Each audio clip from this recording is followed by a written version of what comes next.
Good morning, class 5 students. Welcome back to online class.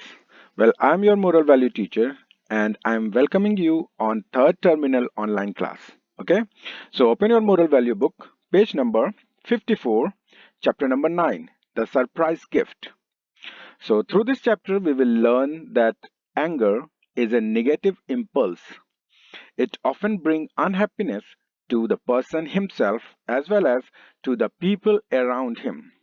Okay, so one can get rid of this negative impulse by developing a hobby of one's choice.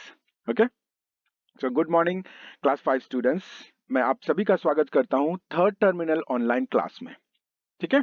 सो आज हम लोग moral value की book पढ़ेंगे. सो मेरे साथ खोलें page number 54, chapter number 9, surprise gift.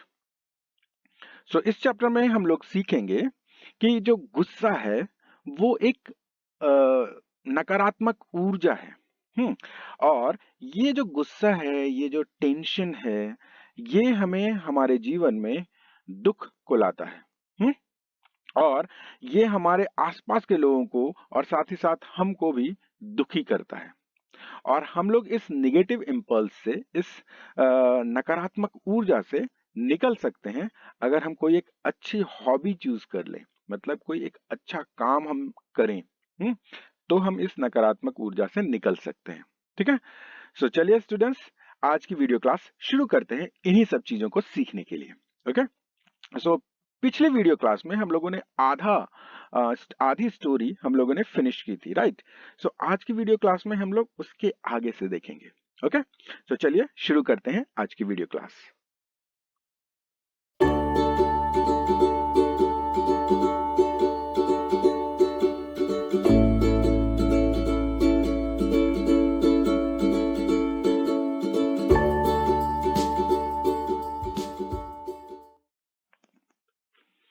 So okay now students, on previous video class we already finished till page number 55, right. So today we'll read from page number 56. So turn to the page number 56. From here we'll read today. Okay. So I'm going to read this chapter, everything, and what you will do, you will repeat after me. So हम लोगों ने पिछले video class में हम लोगों ने page number 55 तक finish किया था, मतलब यहाँ तक. और आज की वीडियो क्लास में हम लोग इससे आगे पढ़ेंगे. सो मैं क्या कर रहा हूँ, मैं इसको रिपीट कर रहा हूँ, मतलब पढ़ रहा हूँ, और आप लोग क्या करेंगे, मेरे पीछे पीछे रिपीट करेंगे. Okay. So everyone should repeat after me. सभी लोग मेरे पीछे पीछे रिपीट करेंगे. Okay. He did not scream. Okay, repeat after me. He did not scream. He quietly went into the garden and started pulling out weeds. Soon he forgot he was angry and cleaned the entire bed. This continued. Whenever he got angry, he pulled out weeds. Within a few days, there wasn't single grass in the flower beds.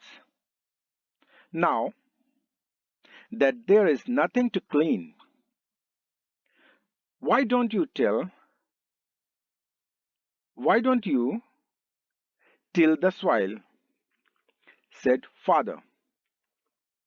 The boy did as he was told. He liked to work in the garden. Then his father told him to loosen the soil, then to plant some saplings, and then to water them. And the pulling of weeds continued. The boy got absorbed. He forgot his anger. He began to love his garden. More than a month passed.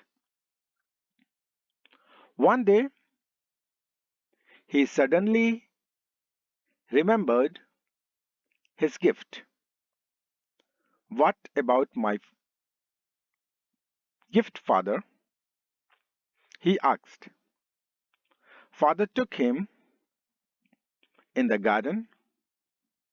How do you like your garden now? Oh, I love it, said the boy. So that's what I had promised. You will love it. This garden is your gift. And because you have become such a good, well behaved boy,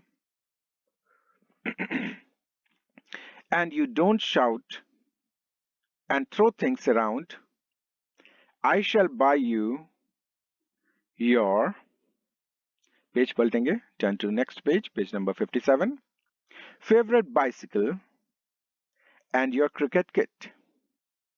The boy looked lovingly at his garden. The flowers were shaking their heads in cool praise. Okay, now students, we finished the chapter. So I'm going to explain everything in Hindi. So listen carefully. So students, हम लोगों ने complete कर लिया है, तो अभी मैं सारी स्टोरी को, पिछली स्टोरी के साथ साथ अभी की स्टोरी को भी मैं पूरी हिंदी में एक्सप्लेन कर रहा हूँ. सो आप लोग क्या करेंगे, ध्यान से सुनेंगे, because I am not going to give you fill in the blanks and these complete the sentences. These are your homework. मैं इसलिए आप ध्यान देकर सुनेंगे तो आप ये सारे क्वेश्चंस को कंप्लीट कर पाएंगे. मैं ये कंप्लीट द सेंटेंसेस ये वाली क्वेश्चंस को मैं आपको बताऊंगा नहीं. मैं क्वेश्चन आंसर आपको लिखा दूंगा, लेकिन ये चीजें मैं नहीं बताऊंगा. ये आपको अपने से खुद से करनी है. ओके, जैसे कि यहाँ पे एक्टिविटी फन है, ये सारी चीजें ये आपको खुद से करनी है. ओके, ट्रू फॉल्स ये भी आपको खुद से करनी है. So now turn to page number 54. Page number 54 पे आइए. In a small town on hills. पिछली स्टोरी में हम लोगों ने देख लिया है, फिर भी थोड़ा सा देख लेते हैं, स्पीड में बताएंगे हम. सो एक छोटे से शहर में एक पहाड़ों पे के पास में या पहाड़ों पर एक छोटा सा शहर था. वहां पर एक छोटा लड़का रहता था और वो बहुत जल्दी उसको गुस्सा आ जाता था. He used to get angry every little thing. और वो छोटी छोटी बातों में गुस्सा हो जाता था. And he had to pay for it.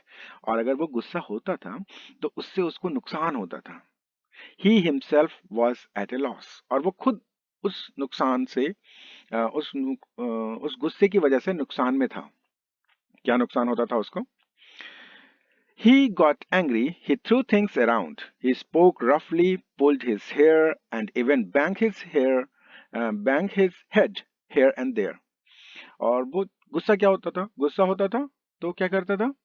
वो चीजों को आसपास फेंकने लगता था और बहुत रफ बात करता था, गुस्से में बात करता था, लोगों से डांटता था या फिर गंदी गंदी बातें बोलता होगा. और साथ ही साथ वो अपने बालों को खींचता था और सर को पटकता था इधर उधर. As a result he lost his friend. और इसका परिणाम क्या हुआ? उसने अपने दोस्तों को खो दिया. All his toys were broken and most of his books were thrown. और उसके सारे खिलौने जो थे वो टूटे हुए थे और उसकी किताबें फटी हुई थी. He wanted a bicycle and a cricket kit, but his parents refused to buy. उसको एक साइकिल या और एक क्रिकेट किट चाहिए थी. साइकिल और क्रिकेट किट. क्रिकेट किट मतलब कि बैट, बॉल, विकेट्स, हाँ ये पूरा किट चाहिए था. और फिर साइकिल चाहिए थी, बाइसिकल चाहिए थी. लेकिन उसके माता पिता जो थे उन्होंने रिफ्यूज कर दिया, उसको खरीदने से मना कर दिया कि नहीं नहीं खरीदेंगे. क्यों क्यों मना कर दिया होगा? They said he would break his bicycle also. उन्होंने कहा कि ये आप जो साइकिल अगर इसके लिए खरीदेंगे तो ये तोड़ देगा, उसको भी खराब कर देगा. He would throw away his bat and ball. और इसके लिए अगर हम बैट बॉल खरीद देंगे, तो वो क्या करेगा, इसको भी फेंक देगा, बॉल को कहीं फेंक देगा, बैट को कहीं फेंक देगा गुस्से में। So no use of buying anything. तो उनके माता पिता ने ये सोचा कि इसके लिए कुछ भी खरीदना बेकार है, उसका कोई यूज नहीं है। When we used to when he used to calm down, he felt sorry. अब जब उसको गुस्सा तो आता था, गुस्सा होने के बाद जब वो शांत होता था तो उसको बड़े अफसोस महसूस होता था, उसको बड़ा अफसोस होता था। क्यों? क्योंकि वो चीजों को तोड़ चुका होता था, है ना, वो चीजों को तोड़ चुका होता था, फोड़ चुका होता था, फेंक चुका होता था, अपना सर पटक चुका होता था, सर में चोट लगी हुई होती थी, तो उसको बड़ा अफसोस फील होता था। But nothing could be done. और लेकिन जो सॉरी फील होने से क्या होगा, क्योंकि अब कुछ नहीं हो सकता। The harm was done. जो भी नुकसान होना था वो तो हो गया, अब वो दोबारा तो नहीं आ सकता ना। So next, one day his father said, एक दिन उसके पिता ने उससे कहा, if you do as I tell you, अगर तुम करो जैसा मैं तुमको कहता हूं, you will give I will give you a gift after a month. उसके पिता ने कहा कि जैसा मैं आपको कहता हूं वैसा आप करो, तो 1 महीने के बाद मैं आपको एक गिफ्ट दूंगा। तो उसने बड़े आश्चर्य के साथ, बड़े खुशी के साथ, सरप्राइज के साथ में बोला, व्हाट गिफ्ट, कैसा तोहफा? तो उनके पिताजी ने बोला, well that is a surprise but you will love it. तो उसके पिताजी ने कहा कि हाँ, ये एक सरप्राइज है, लेकिन हाँ ये निश्चित है कि तुमको वो पसंद आएगा। What do I have to do, asked the boy. तब उस लड़के ने पूछा कि हमें क्या करना होगा, मतलब मुझे क्या करना होगा। Whenever you get angry, go in the garden and clean a flower bed. तब उनके पिताजी ने बोला, जब भी तुमको गुस्सा आए, तुम गार्डन में जाओ, हाँ, और जो खेत है, फ्लावर का जो खेत है, जो क्यारियां हैं, उस क्यारियों में अ, उसको साफ करो। पुल आउट, कैसे साफ करना है? Pull out the weeds and grass with all your strength. जितना तुम्हारे अंदर गुस्सा है उतनी ताकत से तुम वहां के जितने भी घास फूस है, जो भी अनवांटेड प्लांट्स हैं, उनको खींच के निकालो। Shout at the trees, roll on the garden और रोल ऑन द ग्राउंड। तो उन्होंने बोला कि तुम गुस्सा आए तो खेत में जाओ, मतलब क्यारियों में जाओ, गार्डन में जाओ, और वहां पे जितने अनवांटेड प्लांट्स हैं उनको खींच खींच के निकालो। उतने ही गुस्से से तुम घास उखाड़ो, और अगर तुमको चिल्लाने का मन करता है तो पेड़ों के ऊपर चिल्लाओ, और अगर तुमको सर पटकने का मन करता है तो क्या करो, तुम जमीन में लोटना शुरू कर दो। The boy thought it's strange. अब उस लड़के को ये अजीब लगा, अजीब है ना, कि घास उखाड़नी है, पेड़ों पे चिल्लाना है, जमीन में लोटना है, अजीब है ना। But still he decided to obey his father. लेकिन भी उसने डिसाइड किया कि अपने पिता की बात मानेगा। ही बिलीव्ड हिज फादर, क्योंकि वो अपने पिता पर भरोसा रखता था। May be father will by him a bicycle और ए क्रिकेट किट। हो सकता था कि उसके पिताजी उसके लिए एक बाइसिकल खरीद दें और क्रिकेट किट खरीद दें, तो इसलिए उसने सोचा कि चलो मान लेते हैं पापा की बात। Next morning when his mother gave him milk, अगली अगली सुबह जब उनकी माताजी ने, उसके मम्मी ने उसको दूध का ग्लास दिया, मतलब दूध दिया, he wanted to throw the glass on the floor. वो चाहता तो था कि गुस्से में वो ग्लास को पटक दे जमीन पर, फेंक दे जमीन पर। क्यों? There was no sugar and the milk was hot. वो इसलिए कि उस दूध में चीनी नहीं थी, और वो जो दूध था वो बहुत गर्म था, पीने में मतलब गर्म था। और अच्छा होता है ना गर्म दूध पीना, ठंडा पीना नुकसानदायक है, गर्म पीना चाहिए। तो उसको, उसमें ना चीनी थी और वो दूध बहुत गर्म था, इसलिए उसको बहुत गुस्सा आया। ही लाइक्ड कोल्ड मिल्क, क्योंकि उसको ठंडा दूध पसंद था। He wanted to scream. वो बहुत जोर से चिल्लाना चाहता था, ग्लास को पटक देना चाहता था, फेंक देना चाहता था. But लेकिन he did not throw the glass on the floor. उसने ग्लास को जमीन पर नहीं पटका, फर्श में नहीं फेंका. He did not scream. वो जोर चिल्लाया नहीं. Turn to next page. He quietly went into garden and started pulling out weeds. अब वो खेत में गया, मतलब अपने जो गार्डन में गया, बगीचे में गया, घर वाला, और फिर उसने वीड्स को उखाड़ना फेंकना शुरू कर दिया, मतलब घास को उखाड़ना शुरू कर दिया. Soon he forgot he was angry. और बहुत जल्दी वो उखाड़ रहा था, पूरा गुस्से में उखाड़ रहा था, और बहुत जल्दी ही वो भूल गया कि वो गुस्सा था. And cleaned the entire bed. और उसने पूरा क्यारियां जो थी, जो भी गार्डन का एरिया जो था, वो क्लीन कर दिया उसने. This continued. और ऐसा होते रहा. Whenever he got angry, he pulled out weeds. और जब भी वो गुस्सा होता, वो घास उखाड़ने लगता, वो अनवांटेड प्लांट्स को उखाड़ने लगता. Within a few days, there wasn't a single grass in the flower bed. और उन क्यारियों में अब वहां पे एक घास भी नहीं बची थी कुछ ही दिनों में. इसका मतलब वो रोज दिन गुस्सा होता था और रोज वो जाके घास उखाड़ता था, और बहुत जल्दी ही उस पूरे खेत में, उस पूरे गार्डन में एक भी घास नहीं बची थी. Now that there is nothing to clean. अब वहां पे कुछ साफ करने के लिए बचा ही नहीं था. तब उसके पिताजी ने कहा, why don't you till the soil and said the father. तो उसमें पापा ने कहा कि क्यों ना तुम अब मिट्टियों को खोदना शुरू कर दो. अब तो कुछ बचा नहीं है, अब ऐसा करो तुम मिट्टी खोदना शुरू कर दो. The boy did as he was told. और उस लड़के ने वैसा ही किया जैसा उसको कहा गया था. He like to work in the garden. और उसको गार्डन में काम करना अच्छा लगता था. Then his father told him to loosen the soil, then to plant some saplings, and then to water them, and the pulling weeds continued. अब देखिए, उसके पिताजी ने कहा कि मिट्टी खोद दो, अगर कुछ नहीं बचा तो मिट्टी खोदो. जब मिट्टी खोद के खत्म हो गई तब कुछ बचेगा नहीं, फिर क्या करना है.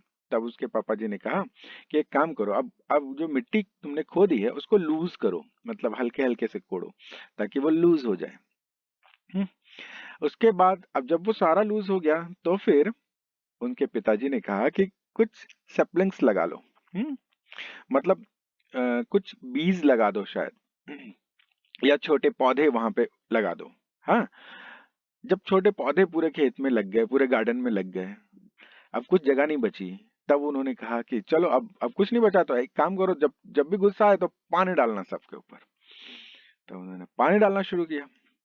जब पानी डालना कंप्लीट हो गया तब उसने पूछा कि पापा अब क्या करें, हम तो कुछ बचा ही नहीं है, गुस्सा आएगा तो हम क्या करेंगे. तो उनके पिताजी ने पहले ही से बता दिया था कि अब क्या करना है, जितने भी जो अनवांटेड प्लांट्स हैं, मतलब घास है या वीड्स हैं, हम उनको उखाड़ना है फिर से. So the boy got absorbed. अब जो लड़का था वो इन सब चीजों में एब्जॉर्ब्ड हो गया, इन सब चीजों में खो गया. He forgot his anger. और धीरे धीरे उसने अपना गुस्सा खत्म कर दिया. अब उसको गुस्सा नहीं आता था. He began to love his garden. अब वो अपने गार्डन से प्यार करने लगा, मतलब उसको वहां पे बैठना, वहां काम करना अच्छा लगने लगा. More than a month passed. एक महीने से ज्यादा बीत चुका था. One day he suddenly reminded his gift. एक दिन उसको अचानक से याद आया, अरे एक महीना से ज्यादा हो गया भाई, पापा ने बोला था एक महीने में गिफ्ट मिलेगा. तब उसके पापा ने उससे पूछा, नहीं, इसने जाकर के अपने पापा से पूछा, what about my gift father, he asked. तब उसने पूछा अपने पिताजी से कि पापा मेरे गिफ्ट कहाँ है, मेरे गिफ्ट कहाँ है, आपने बोला था एक महीने बाद देने के लिए. तब उनके पापा ने रिप्लाई किया, father took him in the garden. पापा ने उसको गार्डन में लेके गए, उस गार्डन में, उस बगीचे में लेके गए. How do you like your garden now. तब उसके पापा उसके पापा ने उससे पूछा, अब बताओ तुमको ये गार्डन कैसा लगता है, किस तरीके से तुमको पसंद है, ये कैसा लगता है तुमको ये गार्डन? उसने कहा, ओह आई लव इट, मुझे बहुत पसंद है ये गार्डन। मुझे, क्योंकि मैंने इसमें बहुत मेहनत की है भाई, है ना, और देखने से भी बहुत खूबसूरत लग रहा हो, कई सारे पौधे लगाए हैं उसने, है ना, छोटे छोटे पौधे लगाए थे उसने, बीज लगाए होंगे। तो उसको उसने बोला कि मुझे ये गार्डन बहुत पसंद है। So that what I had promise you will love it. तब पापा जी ने कहा कि देखा, मैंने कहा था ना कि तुमको ये पसंद आएगा, तुम यू विल लव इट, तुमको ये चीज पसंद आएगी, जैसा मैंने प्रॉमिस किया था तुमको मिला ना। This garden is your gift, ये गार्डन जो है ये तुम्हारा गिफ्ट है। And because you have become such a good well behaved boy, you don't shout और थ्रो थिंग्स अराउंड। तो अगर देखो, तुमने बहुत अच्छा बिहेव किया, तुम्हारा जो ये था, तुम एक अच्छा सभी लोग के साथ में रहे, तुमने शाउट नहीं किया, तुमने चीजों को इधर उधर फेंका नहीं, तुम एक अच्छे इंसान बन के रहे। इस वजह से I shall buy you your favourite bicycle and your cricket kit. और इस वजह से मैं तुम्हारे लिए बाइसिकल खरीद दूंगा और तुम्हारी क्रिकेट किट खरीद दूंगा। The boy looked lovingly at his garden, और बॉय ने बड़े प्यार से उस गार्डन की तरफ देखा। The flower were shaking their heads in cool breeze, और बड़े प्यार से गार्डन की तरफ देखा, और जो गार्डन जो था उसमें जो फूल थे वो अपने सरों को हिला रहे थे ठंडी ब्रीज में, हवा के झोंकों के साथ। वो ये कह रहे थे थैंक यू, वो ये कह रहे थे कि तुम्हारा जीवन बदल गया, तुम्हारा गुस्सा खत्म हो गया, राइट। सो इस स्टोरी से हमको सीखने को क्या मिला? सीखने को मिला कि जो गुस्सा है वो निगेटिव इम्पल्स है। गुस्सा जो है वो एक नकारात्मक ऊर्जा है। और इससे हम लोग को क्या होता है? अनहैप्पीनेस आती है, खुद के लिए भी और आसपास के लोगों के लिए भी, है ना। जब भी हम गुस्सा होते हैं तो हम हम लोग क्या करते हैं? दूसरों पर झगड़ा करते हैं या फिर डांटते हैं, तो आसपास का माहौल भी खराब होता है, राइट। तो ये खुद के लिए भी नुकसानदायक है और आसपास के लोगों के लिए भी, हम कभी कभी चीजों को फेंक भी देते हैं।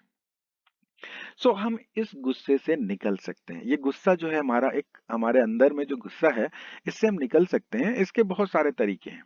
उसमें से एक तरीका है कि हम जब भी गुस्सा हो कुछ ऐसा काम करें जिससे हमको शांति मिले।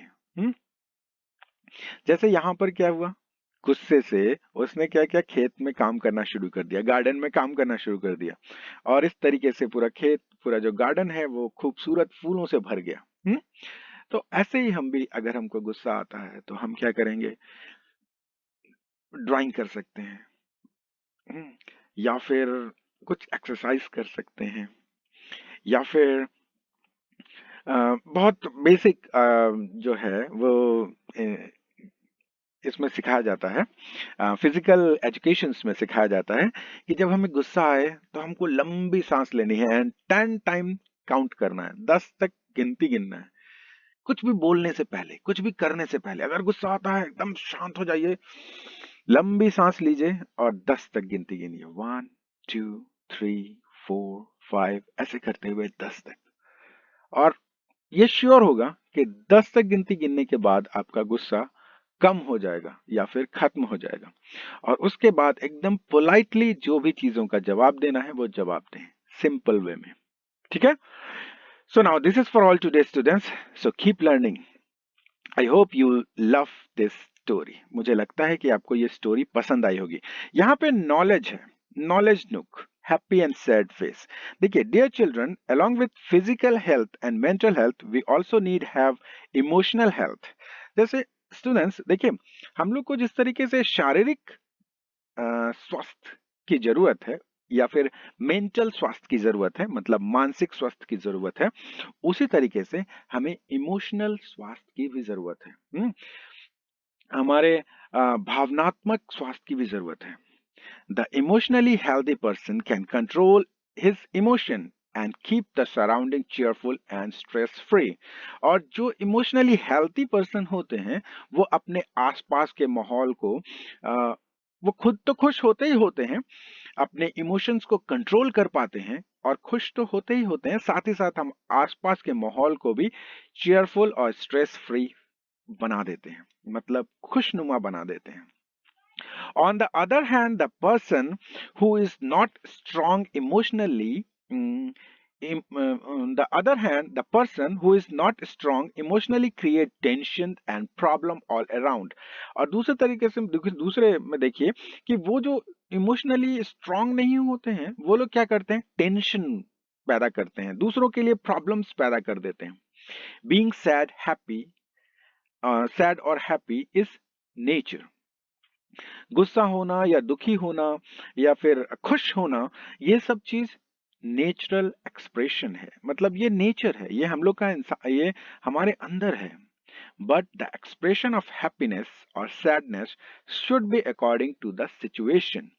लेकिन जो एक्सप्रेशन है, जो खुशी दिखाना या फिर दुख दिखाना, ये सिचुएशन के अनुसार, परिस्थिति के अनुसार होना चाहिए. We can't laugh and enjoy ourselves if the people around are in any kind of trouble or pain. हमें हंसना नहीं चाहिए या फिर एंजॉय नहीं करना चाहिए अपने आप में जब हमारे आसपास के लोग किसी परेशानी में या फिर किसी मुसीबत में या किसी दुख में हो, है ना. Similarly, we can't mourn or shed tears if there is happy occasion and celebration going on. और उसी तरीके से कि हमें एकदम रोना नहीं चाहिए, हमारे आंखों से आंसू नहीं निकलने चाहिए, हमें दुख नहीं होना चाहिए जब कोई ओकेशन हो, जब कोई खुशी का माहौल हो, मतलब किसी का बर्थडे हो या फिर कोई और फंक्शन हो. जब खुशी का माहौल हो, सब लोग खुश हो, उस समय में हम एकदम रोनी सी सूरत बना करके आंखों से आंसू निकाल करके, वैसा नहीं रहना चाहिए. We have to control our personal sadness and happiness. हमें अपना अंदर की जो दुख है और खुशी है उन सबको कंट्रोल करना चाहिए. In the same way we need to control our other emotions also like anger, hatred, irritation and annoyance. उसी तरीके से हमको दूसरे चीजें जैसे इमोशंस, दूसरे मतलब इमोशंस जैसे कि गुस्सा, नफरत करना, चिड़चिड़ाना, किसी एनॉयंस करना, मतलब किसी चीज को ध्यान नहीं देना, इस टाइप का, या फिर गुस्सा वगैरह करना, इन सब चीजों को कंट्रोल करना चाहिए, right. Emotions that shows friendship, affection, appreciation and positive and help to solve problems and make relationship strong. So जो भी emotions हैं ये क्या करते हैं, हमारे emotions जो हैं वो हमें friendship, affection और appreciation are positive and help to solve problems. जैसे दोस्ती करना, अप्रिशिएट करना किसी को, किसी की बड़ाई करना, ये सारा चीज जो है वो पॉजिटिव होना चाहिए. मतलब बड़ाई करना होना, दोस्तों के साथ फ्रेंडशिप करना, किसी के साथ बातचीत करना, ये सब चीज, और ये सब चीजें हमें प्रॉब्लम्स को सॉल्व करने में मदद करती हैं और कोई रिश्ते को मजबूत करती हैं. So now your homework is question number 1. Question number 1 जो है वो आपका होमवर्क है. तो आपको बहुत सारी चीजें समझ में आई होगी इस स्टोरी में, राइट. सो ये क्वेश्चन नंबर 1 आपका होमवर्क है. साथ ही साथ question number 4, state true or false. This is also your homework. So what you will do, you will just write down the answer on the book. किताब में ही इसका answer लिखेंगे, जैसे ट्रू फॉल्स, यहीं पे आप ट्रू या फॉल्स लिखेंगे और click a photo and send it to my WhatsApp number, और मेरे व्हाट्सएप नंबर पे आप सेंड करेंगे, ठीक है. So now this is for all today's students. So keep learning, keep studying and be safe. Have a great day. यहाँ पे कुछ वर्ड मीनिंग थी जो मैंने पिछली वीडियो क्लास में आपको बताई थी. सो आप इसको पॉज करके लिख सकते हैं, ठीक है. सुनाओ. एक खास बात, अगर आप पिछली वीडियोस को देखना चाहते हैं सो आप क्या करेंगे, यूट्यूब पे जाएंगे, सर्च ऑप्शन पे क्लिक करेंगे और वहां टाइप करेंगे लिटिल एंजल मिशन स्कूल। वहां पे टाइप करिएगा लिटिल एंजल मिशन स्कूल। और एक और बात, सब्सक्राइब या लाइक करना नहीं भूलें। अगर आपको वीडियो पसंद आती है तो जरूर से जरूर लाइक कीजिए। अगर आपको अगर आप इस वीडियो को मतलब आप जो भी वीडियोस मैं अपलोड करूं आपको उसकी नोटिफिकेशन चाहिए तो आप इसको सब्सक्राइब कर लीजिए और ऑल पे क्लिक कर लीजिए। देखिए आप जैसे ही सर्च करेंगे तो कुछ इस प्रकार दिखाई देगा। इसका लोगो येलो कलर का है, नाम लिखा होगा लिटिल एंजल मिशन स्कूल। यहाँ से आप सिलेक्ट कर सकते हैं।